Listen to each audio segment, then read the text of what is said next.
Jaya Radha Madhava Kunja Bihari.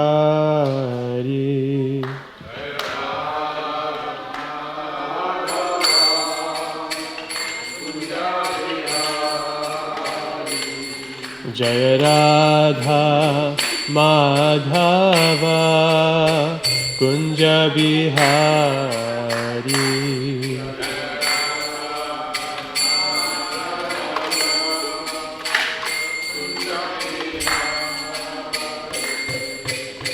Gopi Jana Vallabha Girivaradhari.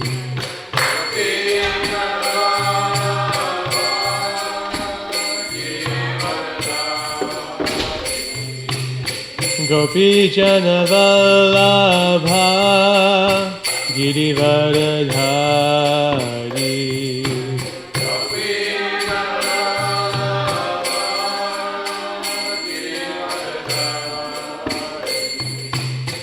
Yashodhanandana Braja Jana Ranjana.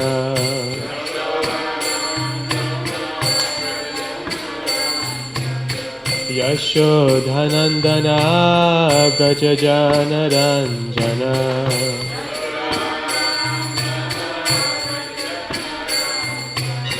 Yamuna Tira Vanachari.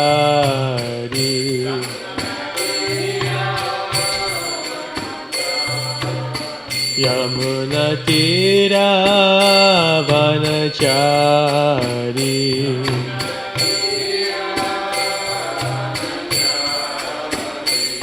Jaya Radha Madhava Kunja Bihari.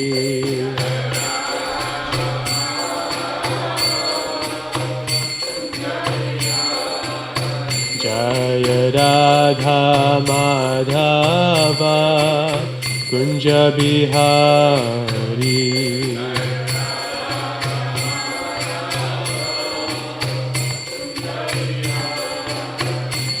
Jaya Gopi Jana Vallabha Girivaradhari.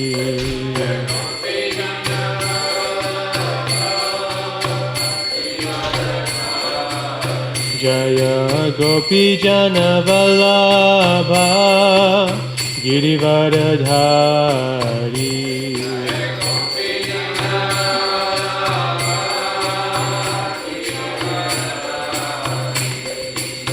Yashodhanandana Braja Jana Ranjana.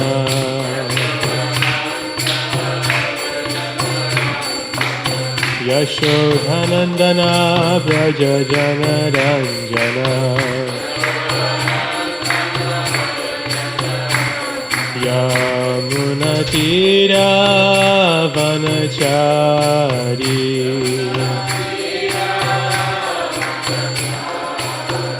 Yamuna Tira Vanachari.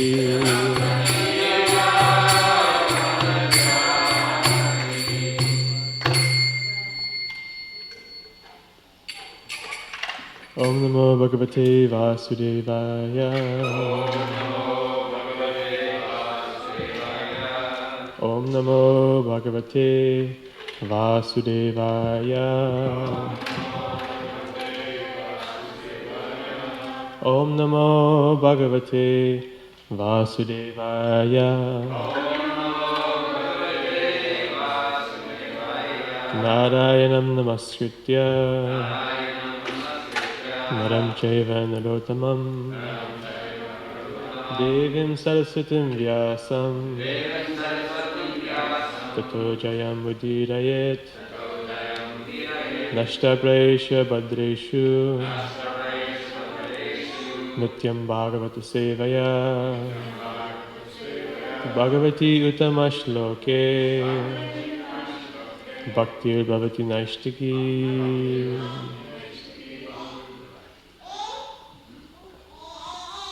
Today we're coming close to the end of the first canto, just a few verses away.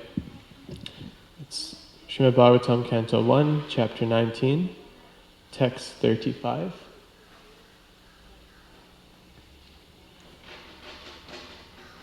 Api me Bhagavan Prita. Api me Bhagavan Prita. Krishna Pandu Sutta Priya. Krishna Pandu Sutta Priya. Patrisvaseya Prityartam.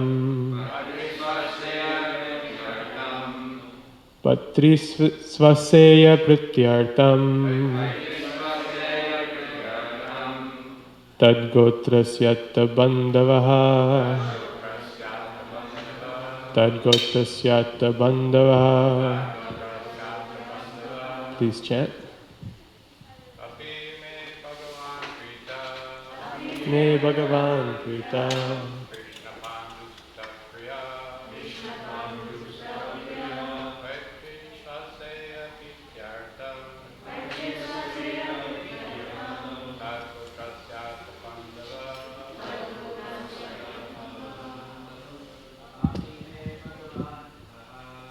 Me Bhagavan Prita.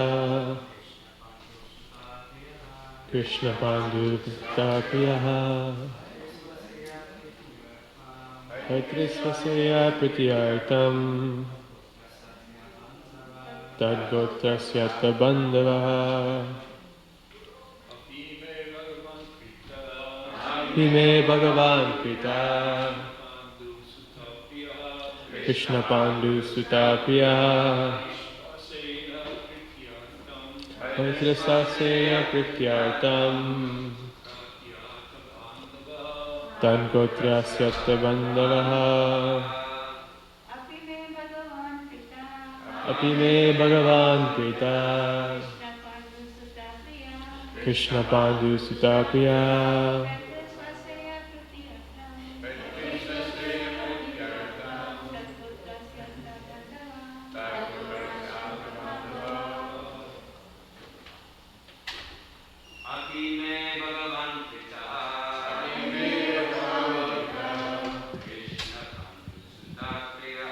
Krishna Pandu Sutta Priya.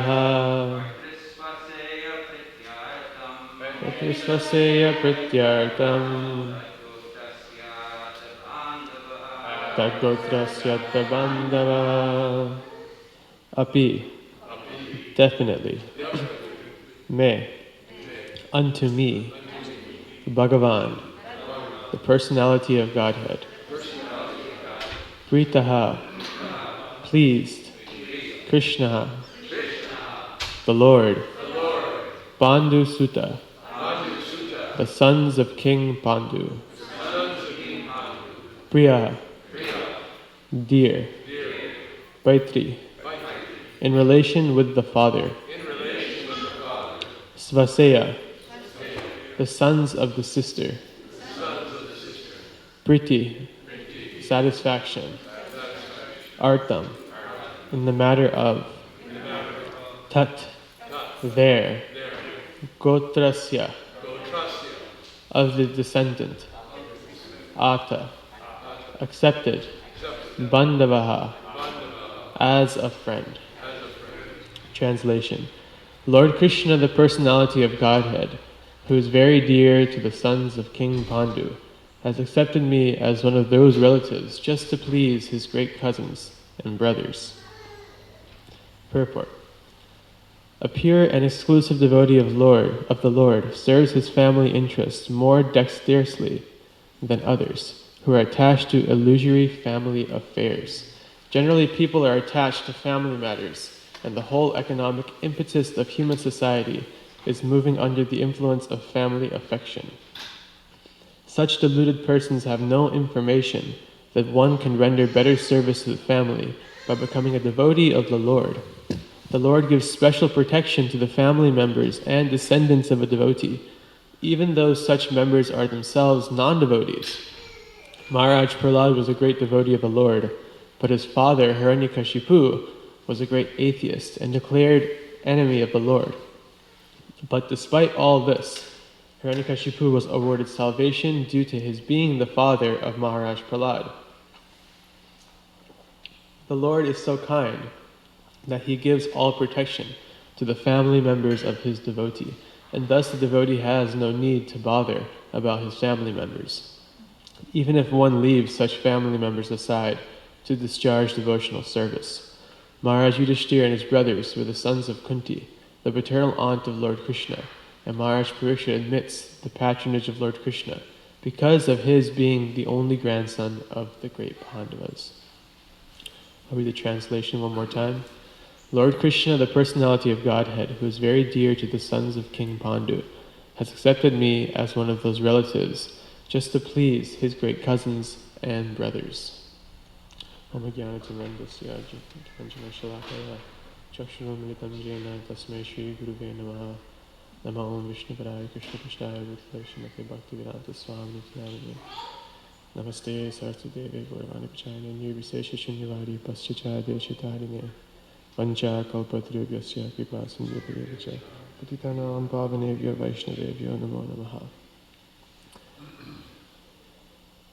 This first line in the purport, it really struck out to me, and it made me stop immediately and think, because it seemed almost contradictory. A pure and exclusive devotee of the Lord serves his family interest more dexterously than others who are attached to illusory family affairs.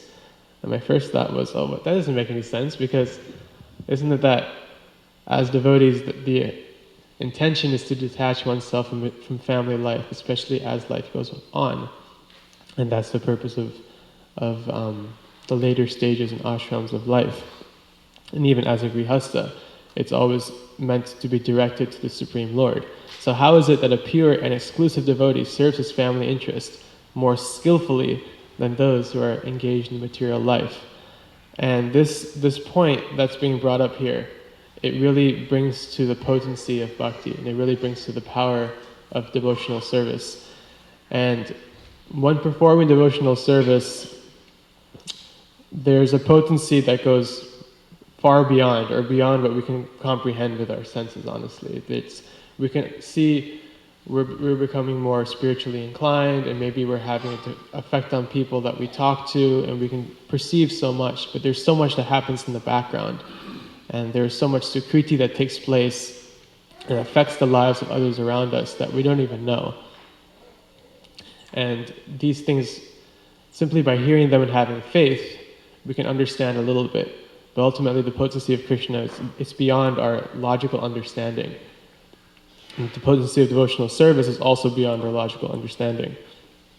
But Prabhupada explains very nicely how this works. So generally people are attached to family matters, and the whole economic impetus of human society is moving under the influence of family affection. So everything is rotating around this idea and this ideology of the family affection, the attachment to one another, and that's a binding force in the material world. But it says here that the Lord gives special protection to the family members and the descendants of a devotee. Even such members are themselves non-devotees, with exclamation marks. They're really making a statement. So by being a devotee of Krishna, just by being a devotee, automatically you're benefiting your family more than being a non-devotee, even if you're so much engrossed for caring for the family. And so this is taking a meta perspective. It's looking almost like a bird's eye view on family life as a whole, or as the life of a devotee as a whole and the effect they have. Because you can say how could that be? How could maybe someone is a devotee and they have no involvement with their family, or their family is suffering?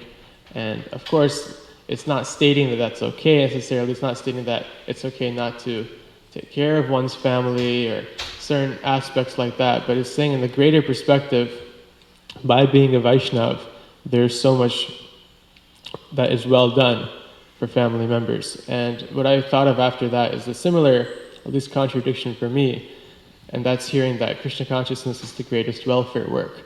You hear that, and at first thought you go, well, how is that possible? How can just chanting and dancing and going around the streets and maybe not even interacting with people, how can that be more beneficial than helping those directly who are suffering? helping those that are in poverty, that need help, that may need food, money, shelter, all kinds of assets, material assets, to help them in such an uncomfortable and dire situation. How can one say that? What the Bhagavatam looks from the soul perspective. If we help someone just in our actions in this world, of course it's important, but ultimately it only gets them so far. So Bhagavatam always looks at things from the grander perspective. We can look at things day to day, month to month, year to year in this lifetime. What about lifetime after lifetime and the whole span of almost unlimited lifetimes that we've had? The example of Prahlad Maharaj is given here, which is very apt. Prahlad Maharaj was a very great devotee, and his father was a very great opposite of a devotee. He was a very great demon. And he was completely averse to worship of the Lord. And not only that, he wasn't a good father. He was a very, very abusive father. So the relationship was automatically, you can see that that's a toxic, abusive relationship that there should be no sort of family affection for. But we see to Prahlad Maharaj's acute compassion and real Vaishnava behavior. What does he pray after his father his life was taken by the Supreme Lord? More honestly, he was delivered by the Supreme Lord. So he prays to Lord Nrsingadev. He says, "O Supreme Lord, because you are so merciful to the fallen souls, I ask you for only one benediction."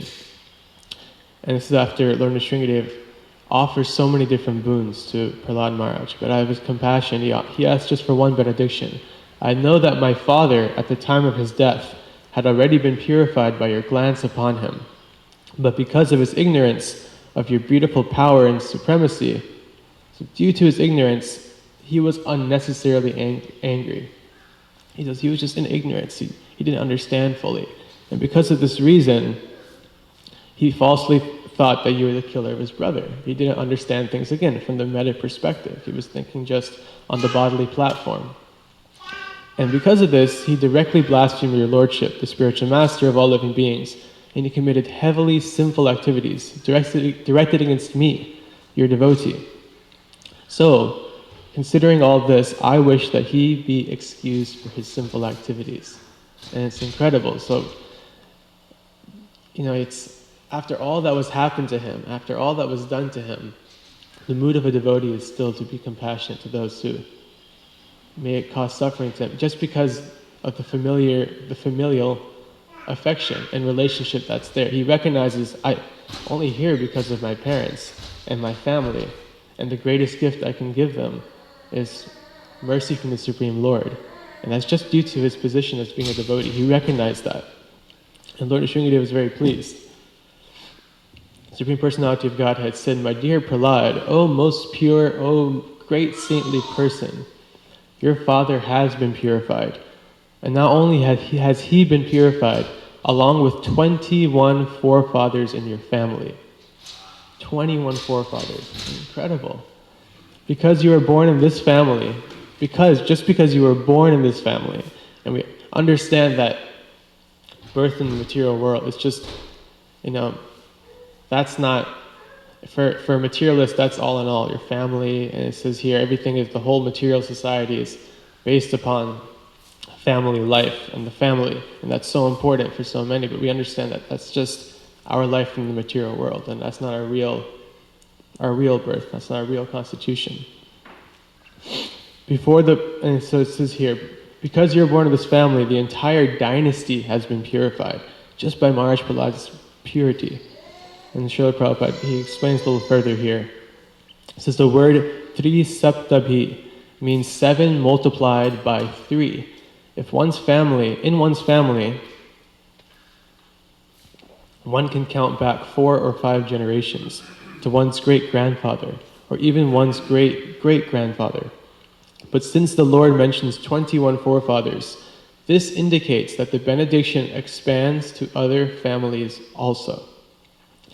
Before the present family in which one has taken birth, one must have been born in other families. It's not just talking about this lifetime and the family connections from this lifetime, but also the family connections from previous lifetimes. So this goes further and further, and it just gets more and more grand. Thus, when a Vaishnava takes birth in a family, by the grace of the Lord, he purifies not only that family, but also the families of his previous births. So incredible. And then the following verse, the Shringadev continues, whenever and wherever there are peaceful, equipoised devotees who are well behaved and decorated with all good qualities. So really describing Maharaj Prahlad here. Peaceful, equipoised, so equipoised, tortured in so many ways, remain calm, thought of Krishna, and well behaved. He was never angry at his father. He was a perfect gentleman. And decorated with all good qualities. That place and the dynasties there, even if condemned, are purified. And to take this even further, Srila Prabhupada states, wherever exalted devotees stay, not only they and their dynasties, but the entire country is purified. And it's incredible. So we hear in this Bhagavatam verse that Maharaj Parikshit, he's recognizing this fact. He's recognizing the privilege he had. And sometimes when we're given a situation where we're in a place of privilege, we've been giving a lot, and we've received a lot of blessings, mercy, maybe position, something we feel we don't deserve. The initial tendency can be to feel maybe guilty, to feel a little bit, why I don't feel deserving of this, maybe humble, and that's okay. But Maharaj Parikshit, from that platform, if we're just taking from that platform, you'll never use the privilege that you're given. So Maharaj Parikshit, he understood he was given a privilege due to his forefathers, due to the Pandavas and their great devotion, and him being a descendant of the Pandavas, the grandson. For that reason, it says, he states, for this reason, Krishna has accepted me as one of those relatives just to please his great cousins and brothers. And it's because of their patronage of Lord Krishna, or the patronage of Lord Krishna, the affection of Krishna to the Pandavas who were so dear to him. He's become taken love unto me. It's like if you have a really good friend, and that friend maybe gets married, and you don't know his or her partner, but automatically it's, oh, you're married to my good friend, just because for that reason you're like family to me. Or, you have a friend who has a child, and automatically they're your nephew or niece. There doesn't have to be any family tie there. Just because they're related, or they're close to someone who's dear to you, therefore they're close to you. And so for Krishna it's the same way. Someone who's close to a devotee, or someone who is in the family of a devotee, automatically, because you're in the family of that devotee, Krishna takes special eye to you. And I was thinking about, I believe it's a statement from Bhaktisiddhanta Saraswati Thakur, although I've heard it, but I couldn't find the reference. But it stated that Gaur Kishore Das Babaji, just by his own bhajan, just by his very, very deep sadhana, he was preventing the progression of Kali Yuga. And it said, due to his bhajan and presence on earth, he had put a pause on the progression of Kali Yuga, because it was so potent, due to his devotion. And it's similar to this. He was purifying the whole planet just by that. And that potency was taken and carried on forward by Srila Bhaktisiddhanta Saraswati Thakur. So the same way, this is really a great inspiration to take to Krishna consciousness. If you love your family, if you love the people around you, and you want to help uplift them, what's one way you can do that? It's as simple as just becoming a better devotee yourself. And you may not see the effects, but by becoming a deeper devotee, becoming closer to Krishna, all those around you will also follow in the same footsteps, the same path, because that potency is so strong. And when Krishna takes notice to you, he takes notice to everybody around you as well. I was also thinking of this in terms of those born into Krishna consciousness. It's sort of a similar thing going on. And so for me, it's like, or for those, my peers, our parents are devotees. They've come in contact with Srila Prabhupada or Srila Prabhupada's devotees in some way or form. And because of that, I've had the good fortune, or my peers have the good fortune to be born in a devotee family. So rare, but it's so similar to what Parishna Maharaj is stating here. Because they're dear to the Lord, they're dear to the Lord's devotees. Because of that reason, Krishna has given favor unto me. Because of that reason, my generation has been born in the family of devotees, and given that privilege by which we can really take advantage of it. And that's what Parikshit Maharaj did. He understood this position that he was in, and he wasn't puffed up because of it. He didn't try to deny it on the other hand as well. He recognized it. And what did he do? He took full shelter of Krishna because he knew he was in the best position he would ever be to take shelter of Krishna. There was no better opportunity. And so he recognized it. I wanted to pause here for this verse, also because it's Shivaratri, and I wanted to mention a little bit about Lord Shiva. I know there's a program on Sunday. Hare Krishna for you. It's nice to see you. Very well. They're also celebrating on Sunday at the temple, and there'll be a lecture and an abhishek and so much going on. But since today is the day, I felt inspired to share a little bit and to research more into Lord Shiva. Shivaratri means the night of Lord Shiva, and today is Mahashivaratri, so it's the once a year celebration of Lord Shiva, the worship of Lord Shiva. And in Hari Bhakti Vilas, it's stated that on this day, it's called Shivaratri because on this day Lord Shiva personally remains present in all the Shiva lingas on earth. That's really incredible. He says, this is the most essential and important days of the year to honor Sri Krishna's greatest devotee named Lord Shiva. And I was researching a little more on exactly what today is, and there's a lot of, I guess, different explanations of Shivaratri. A common one is that today is the wedding day of Lord Shiva and Parvati, but I also was recently reading that in the Shiva Purana, it stated that that was actually on another day later in the year, more in March, April time, and that today is stated to be the day of puja to Lord Shiva from Vishnu and Brahma, and that they first performed this worship of Lord Shiva when they came to Kailash long ago, and after waiting for some time they saw this very, very huge Shiva linga, and neither Brahma or Lord Shiva could find the beginning or end to that linga. It was enormous, and then all of a sudden Lord Shiva appeared. And when he appeared, Vishnu and Brahma worshipped Lord Shiva with 5 puja items, pancha upacharas. And feeling very, very joyful, Lord Shiva, he gave his blessing and he said, I'm very pleased with your worship. From now on, this day will be called Shivaratri. And I will fully bless anyone who honors this day by worshipping me.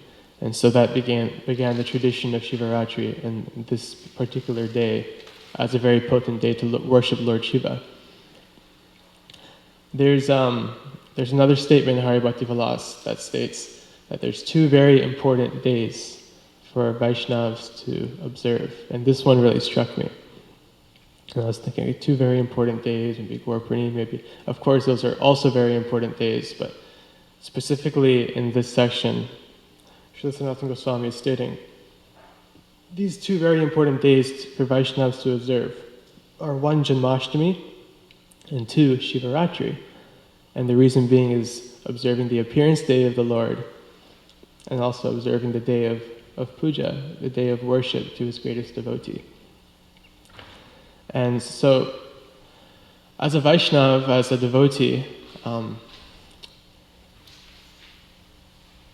Lord Shiva, especially I think in our movement, Lord Shiva and the discussion of Lord Shiva and the understanding of Lord Shiva can easily be something that's a little bit scary. It can be something that's a little bit uneasy or misunderstood. And it's easy to shove the discussion under the carpet a little bit and just say, Lord Shiva is the greatest devotee of Krishna and the tattva is very confusing and therefore I respect from afar. But at the same time, we may be missing out on glorifying the greatest devotee of the Lord without properly understanding him. So why is it something can be a topic that's difficult to discuss or not discussed so often or misunderstood in many ways? And it's obvious, it's understood that in the hesitancy for demigod worship is there in Bhagavad Gita.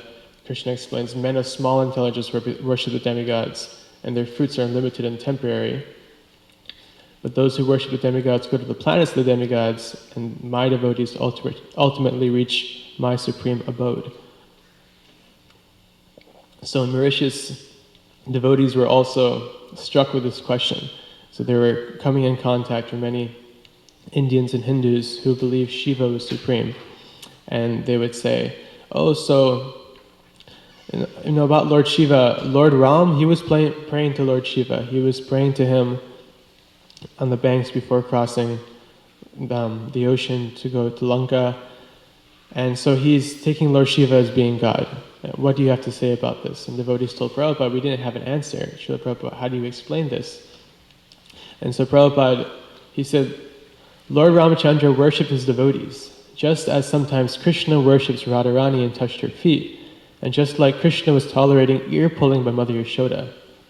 That does not mean that Mother Yashoda is the supreme. Krishna was carrying the wooden shoes of Nanda Maharaj. So does that mean that Nanda Maharaj is greater than Krishna? No, it's Krishna's pleasure. Just as sometimes a father carries his son on his shoulders, does it mean that the father is inferior to the son? And Prabhupada concluded this is a third-class man's conclusion. They don't know who Krishna is, what Ram is. Krishna says, Aham adhirhi devanam. So he is the origin of Lord Shiva. How can Shiva be supreme? We have to consult Shastra. And so there was an Indian gentleman present in the conversation. He continued, so Swamiji, is Shiva not just another name for God? Still insinuating the point that they're on the same platform. And Prabhupada explained it really nicely with an analogy, a little bit about Shiva Tattva. And he said that Shiva, yes, Shiva is next to God, just like yogurt, dahi. You know dahi. What is dahi? It's milk, but it's not milk. Dahi is nothing but milk, but it's not milk. Similarly, Lord Shiva is nothing but Vishnu, but is not Vishnu. He's insinuating Lord Shiva is in his own category. It's not in the category of a jiva, it's not in the category of the Supreme Personality of Godhead. He's in his own Vishnu Tattva. Is it clear now? You can say, well, dahi is nothing but milk. Yes, but it is not milk. If instead of milk you take dahi, the result will be different. And if you take milk instead of dahi, that will be different. Even though the milk and dahi is the same thing, from the same substance, the same ingredients. So you have to understand it in that way. Lord Shiva is non-different from the Supreme Lord, but everyone is non-different from the Supreme Lord, but he's still different. That is a perfect philosophy, achintya bheda bheda tattva, simultaneously one and different. And then Prabhupada went on to explain a little bit about understanding Lord Shiva as from a Vaishnava perspective. And he said, if you take Lord Shiva to be the Supreme, that's an insult. Why? Because Lord Shiva is the greatest Vaishnava. No Vaishnava wants to be considered the greatest, or be considered the Supreme Lord himself. Vaishnavas want to take the most humble position, consider themselves servants of the servants of the Vaishnavas. Prabhupada said, you are giving me respect as the spiritual master, but if you give me overestimation, that you are the king of the whole world, that is an insult. That is not a prayer. If you offer me prayer as I am befitting, then it is all right. But if you give me prayer for which I am not befitting, that's an insult. So you must know what is the position of Lord Shiva. Lord Shiva is a Vaishnava. He is the greatest devotee. He is the number one demigod, and everything is all right. But if you say that he is the supreme, then he will feel insulted. What is this nonsense saying? So don't insult him in that way. That will go against your credit. He doesn't like that. And I thought that was very nice. And just a couple paragraphs, Prabhupada really explained how to understand Lord Shiva, how to understand his position, and how to see him as a Vaishnava, and how to approach him as a Vaishnava. And that's the way we do as devotees. In Bhagavatam, it's famously stated, Vaishnavam Yata Shambhu. In the full verse, it says, just as the Ganga is the greatest of all rivers, Lord Achyuta is the supreme being amongst deities and amongst deities, and Lord Shambhu, Shiva, the greatest of Vaishnavas, so Srimad Bhagavatam is the greatest of all Puranas. There's when a devotee is very dear to Krishna, and we saw this in the example that Srila Prabhupada was giving, that Krishna becomes so endeared by his devotion that the Lord himself starts to worship the devotee. And that's the characteristics and qualities of Krishna, that he's so endeared by the devotion of the devotee. And the devotion is so pure and so loving, he can't help but himself reciprocate in the same way. And he worships the devotee. And this can be confusing for some, but as a devotee, if we see this, then we immediately understand who is the devotee. Just if the Lord is worshipping his own devotee, this should be someone we should take shelter of. This should be somebody that we ask for blessings to approach the Lord, because we can see how dear they actually are. Narayana Muni glorifies Lord Shiva in Brihad Bhagavatamrita. He states, the best of Vaishnavas. Oh, thank you.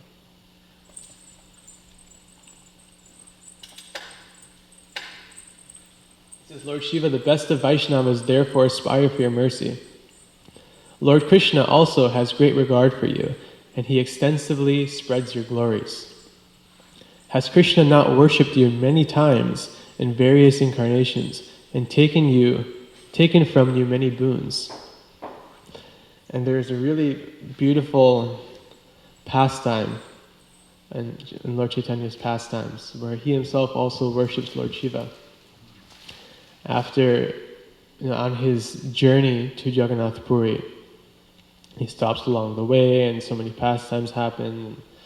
Lord Nityananda breaks the sannyas danda, and so many things are going on. At one point, he stops in a temple, or an area just outside of Bhubaneswar called Ekam Rata, and he visited the Jaleshwar Mahadev temple. It's a very famous deity of Lord Shiva there.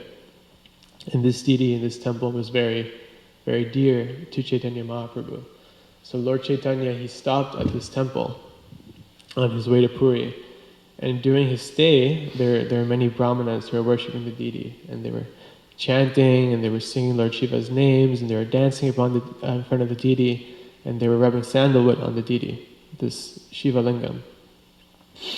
And so Chaitanya Mahaprabhu, he visited there, and he joined in with his brahmanas. With great enthusiasm, great ecstasy, he began to speak the glories of Lord Shiva. And he said he was speaking the glories as if he had 1,000 mouths.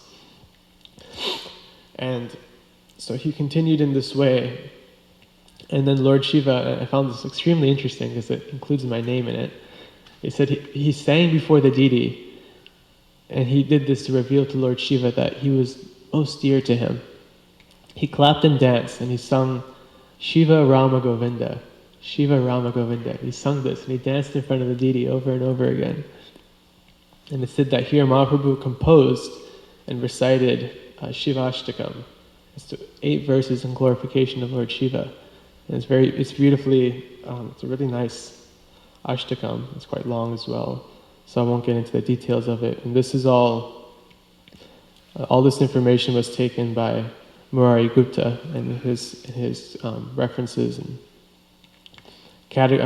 what's it called? His accounts of Lord Chaitanya Mahaprabhu. But I thought this was so beautiful, and in this way it's showing exactly Lord Chaitanya was so endeared by Lord Shiva, and also setting an example as a devotee. He was recognizing Lord Shiva as such a wonderful devotee that he himself could not be contained. His ecstasy could not be contained. And at the same time, he was also setting an example that worshipping Lord Shiva, or recognizing his position as the greatest devotee, is very important as Vaishnavas. Lord Shiva, Srila Prabhupada, he writes in a purport that Lord Shiva is the spiritual master of the entire universe, and he comes to teach us how to detach from the false ego. And this is very interesting because Lord Shiva is engrossed, or his service, his main role is to preside over the mode of ignorance, which is presiding over, it's what gives us a sense of false ego when we're connected with the mode of ignorance. So he's in charge of this, but there's a really wonderful pastime that explains and shows how Lord Shiva states how to detach ourselves from false ego, how to come out of this condition of identifying ourselves with the body. So after the Lord, he sent his Sudarshan Chakra to kill Kashi Raja Varanasi, and he was in Dwarka, and this pastime happened. But this Kashi Raj was a very great devotee of Lord Shiva. So when this happened, Lord Shiva was really upset and angered, and also uncharacteristic. He hurled his trident at Krishna. He attacked the Supreme Lord. And of course he knew that his trident has no match against Sudarshan Chakra, but it happened anyways. Sudarshan Chakra went after Lord Shiva, and running away, there's nothing he could do to stop the Sudarshan Chakra. And eventually Lord Shiva stopped and he prayed to Krishna after being chased by Sudarshan Chakra. And Krishna said, you know my prowess, you know my position, why do you have this mentality? You fought for me just for Kashi Raja's sake, and you try to overcome my Sudarshan Chakra. Why did you do this? You know that you can't even do this, that you have no ability to. And so, testing Lord Shiva a little bit, he said, I think there's no one more averse to me right now in the universe than you. And Lord Shiva was very upset, and he could understand, but it was due to this being in charge of the mode of ignorance, and was taking such a heavy effect on him that he prayed to Lord Krishna and he said, my dear Lord, I am not like that. I know nothing moves independently of you. I know you have a powerful Maya energy that no one can overcome, not even me. And somehow or other you've given me a false ego, and I do not recognize anymore who is superior and who is inferior. So even the greatest devotees, when they're coming in contact with Tamaguna, it can have such a heavy effect. Maya can have such a heavy effect on us. Even the greatest Vaishnava can be affected by it. But he sincerely prayed. He says, please help me. This has bound me so tight. So the Lord, he stated, he was pleased by Lord Shiva's really sincere plea. That he said, okay, I'll give you this boon. Every time, anywhere I am, wherever my Leela is taking place, and wherever my abode is, I invite you to come to each of my holy places and reside there. And so we see, wherever there's a holy place, wherever there's a tirtha, Vrindavan, Navadvip Dham, there's always a deity of Lord Shiva there. He's always presiding around the holy place. He's always trying to seek the lotus feet of the Lord. And I think the most important understanding of Lord Shiva, or a way we can approach Lord Shiva as devotees, is understanding from this perspective. Lord Shiva is a devotee of Krishna in Braj. Not only is he a devotee of Lord Krishna in Braj, he's also the protector of the Dham. He's also the one who gains or gives entrance into the Dham, into the Leela of the Lord. And as devotees, that's our goal, going back to Godhead. We want to enter the Dham, we want to gain residence in the Dham, and serve Krishna in this way. This is Vrindavan Dham is our goal. And so in order to achieve this goal, there's certain devotees that grant us entrance into the Dham. When I was there a few years ago, we went on a parikram, a really nice parikram, to visit the 5 gatekeepers of Vrindavan. So to say, there's 5 personalities that are considered gatekeepers or guardians of the Dham that grant entrance.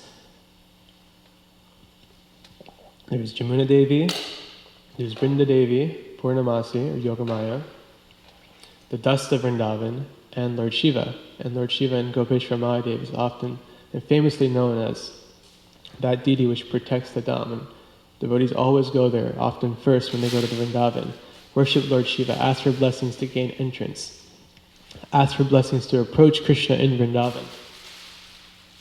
And there's actually at least 4 main areas of residence of Lord Shiva in Brajbhumi, where he takes precedence to be the gatekeeper. And Gopeshwar Mahadev is the first one, and no one can enter Vrindavan without his permission. But it's a really beautiful story on how Lord Shiva got this position and got this service. Being a great devotee of Krishna and being a great hearer of the pastimes of Krishna and Braj, he always wanted to enter into the Leela and be part of this Leela, not just see it from the outside. So he came to Vrindavan And he entered by the Yamuna near the Rasa dance, and he was met by Purnamasi, who said, no, you can't participate. You can't participate in the Rasa Leela. You have to have female, you have to have a gopi body. You have to be a gopi. You're not a gopi. And so he said, okay, what do I do? How can I become a gopi? So she said, follow me. And they went to Mansarovar. And in the lake, she instructed him, please take bath. So he took a bath, and he came out, and he was a gopi. But without any further instruction, completely ecstatic, he was off to the Rasa Leela. He was just so eager to take part into the Leela of Krishna, and be part of this. So he ran off to the Rasa Mandap. And when he arrived, the gopis were accommodating. They were very accommodating. When a new gopi would come, a new girl would come, they'd ask, where is she from? And they'd be very sweet and gentle. So Lord Shiva came as a gopi, Gopishwari. She came.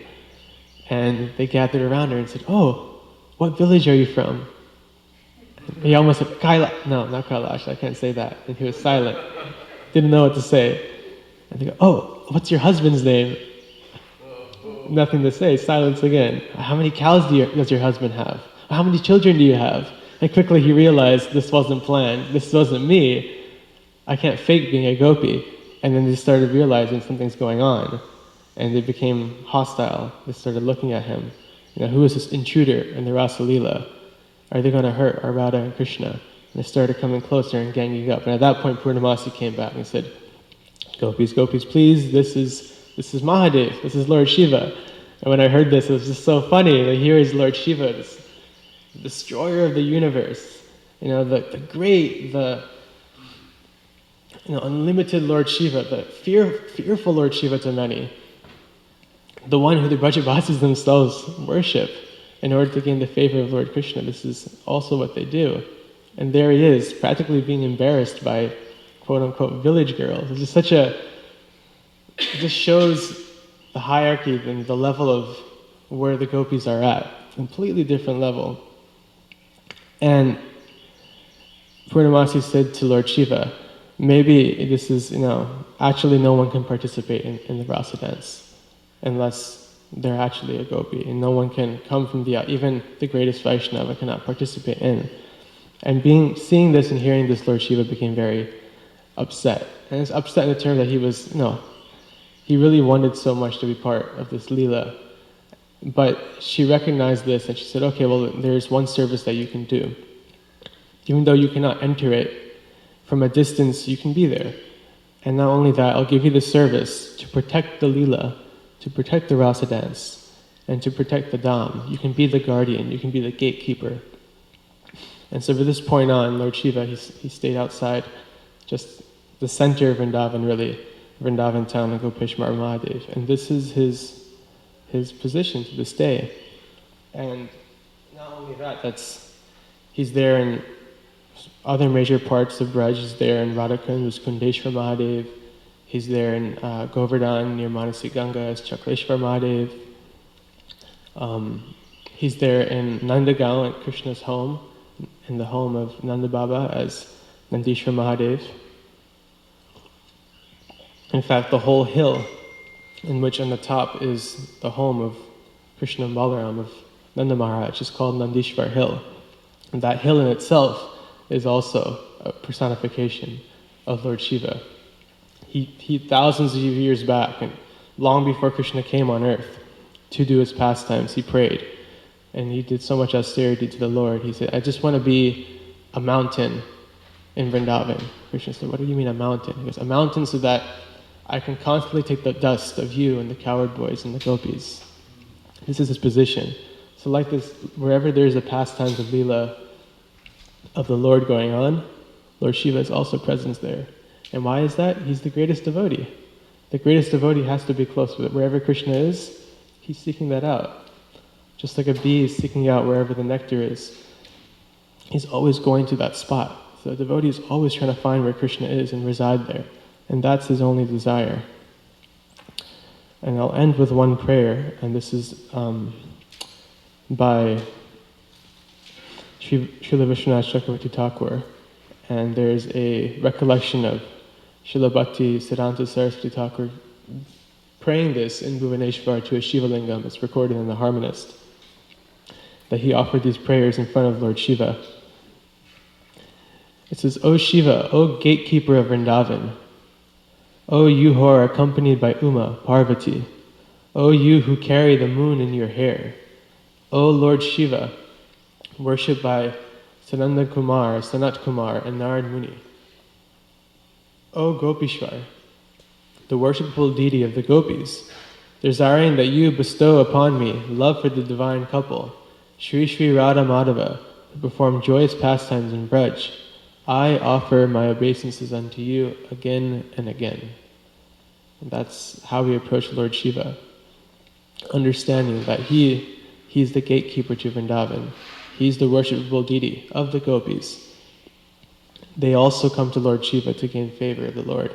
So in the same way, Bhaktisiddhanta prays in the same way. I offer my obeisances unto you again and again. Jai. Thank you. Are there any questions or comments? Yes.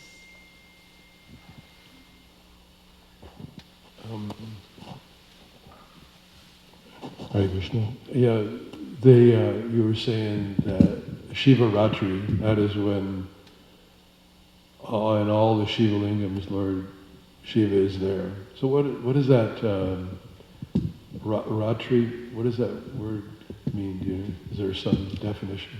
My knowledge that it means the night of Lord Shiva. The night. Rat means nighttime in Hindi, so the night of Lord Shiva. So it's on this night of the waning or waxing moon, whatever the lunar calculation is, that's the night of Lord Shiva. Yeah. Okay. Yeah, that was also a little interesting for me too, because we always think as there's a personality, and the tithi of the personality must mean the appearance day of that personality or so on, but this had a little bit of a different meaning. Mm-hmm. Yeah. I've been to the at the foot of Nandagram. Mm-hmm. There's a temple of Lord Shiva there, and it's right next to, you go to there, and then there's a little raised pathway that goes to, it's, I'm trying to think of the name of the place. It's has to do with where Krishna would count the cows. Does anybody remember the name of that place? I can't recall. But, yeah.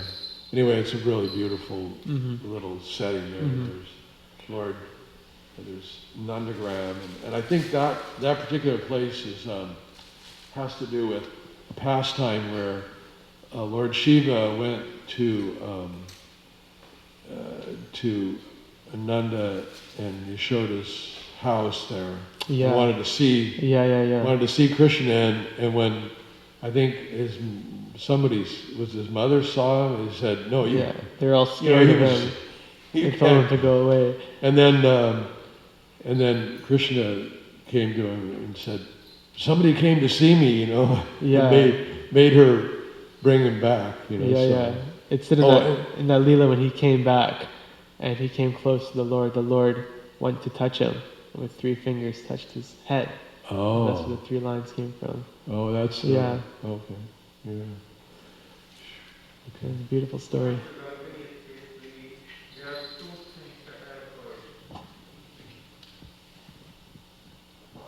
Mahashivratri is considered to be 2 different things, Leelas. One is said to be that when he drank the poison from the manthan. Okay. Or the other people say that this is the union of Shiva and Parvati as well, his face. Right. So these are the 2 main things that I've heard from Mahashivratri as such. Shivratri is the day when he was born, Yeah. but Mahashivratri is those 2 events. Thank you. I think Mother Sukha had a question.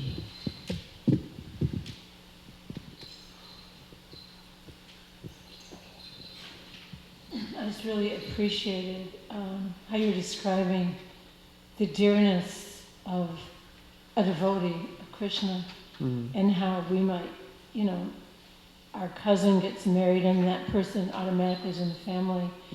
And so how that mercy extends like so far. And I just really was savoring that whole experience, you know, because I was thinking in the beginning of the movement especially, it was like a war against Maya. So a lot of us, we lived on the streets, you know, just distributing books all day long, you know, all over. And, you know, then thinking later, like, oh, but, you know, maybe we neglected our family or neglected.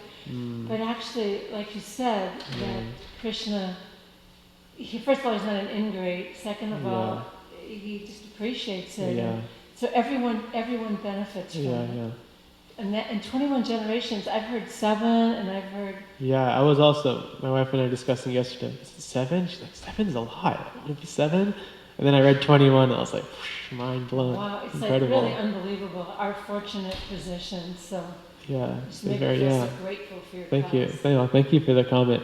Yeah, it's like, you know, if we have someone that we are close to, and they love someone, and we automatically have affection for them. But how far can our love go in that sense? Let's say, you know, my brother's wife, automatically I have love for her because she's married to my brother. What about, you know, her brother's wife and her brother's wife, her, you know, 7 times down? I could care less. It's like, it's so far down that it's just, where's the connection?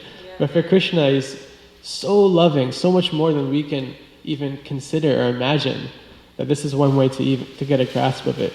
Imagine that 21 times down in different lifetimes. And also the forgiveness of Prahlad was it's so amazing when you think about it. You know, everything that happened, and out of all the benedictions, that's what he asked for. So, you know, how great devotees are so forgiving, and that we to develop that quality, that good behavior, definitely. is so becoming. Thank you. Yeah, thank you, Mother Sugita. Yes, please. Of course. I'm thinking about when you said that you need the benediction of, you know, the 5 gatekeepers. And I was thinking, there is so many things that I don't know how I'm ever going to get there. Because you have to know them to do them. But if you don't know, then how will you ever progress? Yeah, I mean, these are... I mean, if you go to Vrindavan and you don't know this and you're still taking shelter, Srila Prabhupada and Radhe Shyam, I'm sure you'll get the same effect. But these personalities, if you know it, these personalities are there and they help us approach the Lord. And that's the essence of it. But if we don't know certain details of, I don't know, I guess you can say, traditions that are done in Braj, or certain personalities that are there to help us approach Krishna, that's also okay. We have the essence as it is in approaching our spiritual master and Srila Prabhupada in order to enter the Dham. And that's also there. But these are, I guess you can say, supplementary in a way. Yeah. Please, Prabhu. Krishna, a little addition to the story about Mother Yasoda when she turned Lord Shiva away. Lord Shiva went off and he started crying. And he cried so much that there was an actual bathing ghat. Oh, wow. Yeah, I was there. It's amazing. And it's totally different color than anything else. Is it still there? Yeah. What happened is he couldn't see Krishna, so he went off and he sat there and he was meditating and just started crying. And now there was a bathing ghat there. Incredible. Do you know the name of that sarovar? Okay. So you're right across from Tarkadamba. Oh, okay. Wow. Incredible. Yeah, when you know these pastimes, these holy places, they hold so much more meaning. Thank you. Thank you, everybody. Grantaraj Srimad Bhagavatam Ki Jai.